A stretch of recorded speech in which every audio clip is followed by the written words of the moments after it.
Khandadhar waterfalls দেখবো বলে আমরা এখন ন্যাশনাল হাইওয়ে ছেড়ে উড়িষ্যা স্টেট হাইওয়ে 10 ধরে নিয়েছি বারকোট থেকে রাইট টার্ন। এই রাস্তাটায় 42 কিলোমিটার গেলে আমরা পৌঁছে যাব খণ্ডধর নেচার ক্যাম্প এবং ওয়াটারফল।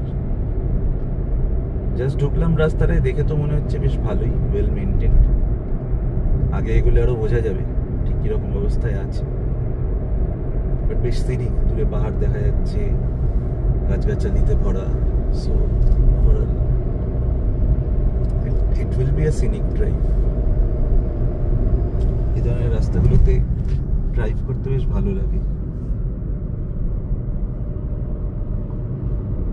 বেশ উঁচু নিচু রাস্তা, এরকম ভাবে এগিয়ে গেছে, সামনে ঠিক পাহাড়টা দেখা যাচ্ছে। পাতা ঝরা মরশুম।